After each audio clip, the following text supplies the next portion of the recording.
Hi guys, welcome back to my channel Al Shine motivation.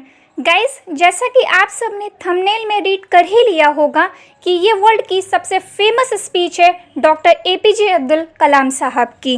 पता है guys, जब मैं इस स्पीच को सुन रही थी तब मेरे माइंड में क्लिक किया कि इस स्पीच को इंडिया के हर यूथ को सुनना ही चाहिए, बट लैंग्वेज बैरियर के रीज़न से इस स्पीच को सब नहीं सुन पाएंगे, सब नहीं समझ पाएंगे। दैट्स वाई मैंने इस स्पीच का हिंदी ट्रांसलेशन किया आप सबके लिए, ताकि आप सब समझ पाएँ। गाइज बिलीव मी, इस स्पीच को ध्यान से सुनिएगा, इससे आपकी लाइफ फुल चेंज हो सकती है। शब्द सारे कलाम साहब के हैं, मैं तो बस उन्हें आवाज़ दे रही हूँ। मैं चाहता हूँ कि यूथ ये समझे कि फेल्योर को मैनेज कैसे करते हैं, क्योंकि कोई भी काम आप करोगे तो परेशानियों से गुजरना पड़ेगा। प्रॉब्लम्स आपकी लाइफ की कैप्टन नहीं बनना चाहिए, आपको अपनी प्रॉब्लम्स का कैप्टन बनना चाहिए और प्रॉब्लम्स को हराकर सफल होना चाहिए। लर्निंग मतलब सीखने की आदत, क्रिएटिविटी मतलब रचनात्मकता देती है, क्रिएटिविटी सोचने पे जोर देती है, थिंकिंग मतलब सोच हमें नॉलेज देती है और नॉलेज मतलब ज्ञान आपको महान बनाता है। इतिहास ने ये प्रूफ किया है कि जिसने जो असंभव की कल्पना करने की हिम्मत रखते हैं वे वही होते हैं जो सभी ह्यूमन बैरियर्स लिमिटेशन को तोड़ देते हैं। ह्यूमन फील्ड्स मानव प्रयास के हर एक क्षेत्र में, वे नॉलेज यानी ज्ञान हो, मेडिसिन हो, स्पोर्ट्स हो, आर्ट एंड टेक्नोलॉजी हो, जिन्होंने असंभव की कल्पना की है उनका नाम इतिहास में गढ़ दिया गया है। कल्पनाओं की सीमाओं को तोड़ते हुए वे दुनिया बदल देते हैं। आप सीवी रमन को ले लो, आप आइंस्टाइन को ले लो, आप चंद्रशेखर साहब को ले लो, इमेजिनेशन के लिमिट्स को तोड़कर इन सभी ने दुनिया बदल दी है। अगर आपको खोजकर्ता बनना है, आविष्कारक बनना है, तो मैं आपको बताने जा रहा हूँ कि कौन सी टाइप की कैरेक्टरिस्टिक्स होनी चाहिए। आविष्कार, इन्वेंशन और खोज, डिस्कवरीज क्रिएटिव माइंड से ही निकलते हैं, जो कि लगातार काम कर रहा होता है और आउटकम्स को इमेजिन करता है। द टेलीफोन, वो इस आउटकम को इमेजिन कर रहा था, अपने मन में रिजल्ट, परिणाम की कल्पना की है।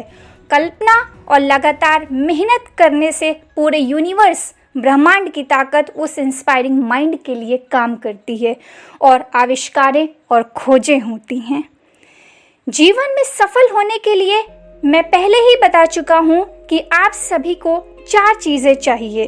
पहली, बड़ा लक्ष्य, मैं बड़ा लक्ष्य रखूँगा या रखूँगी।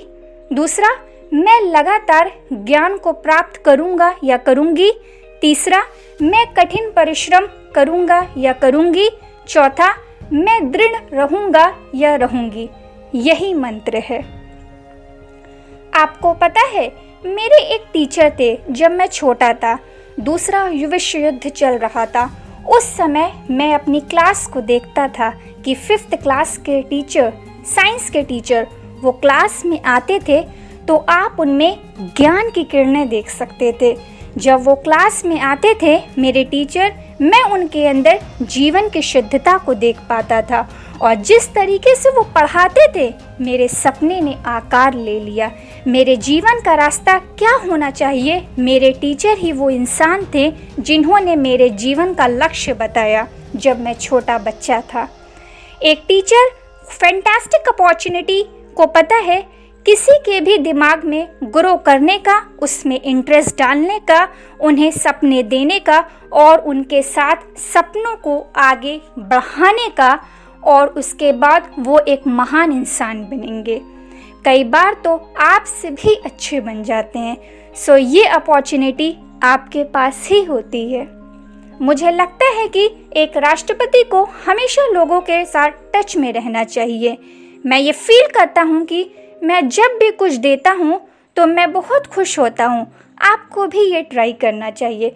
कई बार आपके पास पैसे होते हैं, कई बार नॉलेज होती है, पर अच्छे वर्ड्स यानी काइंड वर्ड्स हमेशा होते हैं देने के लिए।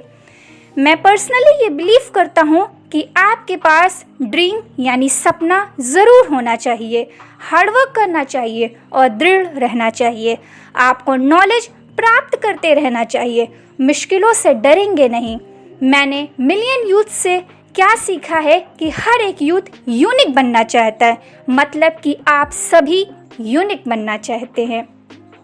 लेकिन जो दुनिया आपके चारों ओर है वो अपना बेस्ट कर रही होगी दिन और रात आपको सबके जैसा बनाने में। बट सवाल ये है कि आप यूनिक बनना चाहते हैं या सबके जैसा। आपको अपने जैसा बनना है, ना कि सबके तरह। चैलेंज ये है कि आपको सबसे कठिन युद्ध लड़ना होगा जो किसी इंसान ने कभी सोचा भी ना हो, और लड़ना छोड़ना भी नहीं है जब तक कि आप अपनी मंजिल तक पहुंच नहीं जाते, और तभी आप यूनिक बनेंगे। And then be unstoppable. So guys, ये थी कलाम साहब की वर्ल्ड फेमस स्पीच का हिंदी ट्रांसलेशन। आई होप आप सबको बहुत अच्छी लगी होगी। प्लीज़ कमेंट कर कर बताइएगा, एंड इस वीडियो को लाइक, कमेंट एंड शेयर कीजिए, एंड इस सनशाइन मोटिवेशन चैनल को सब्सक्राइब ज़रूर से कीजिएगा ऐसे ही वैल्यूएबल वीडियोस के लिए। सो मैं मिलती हूँ आप लोगों से एक न्यू सेशन में। सो तब तक के लिए take care of yourself, be happy. जय हिंद, जय भारत।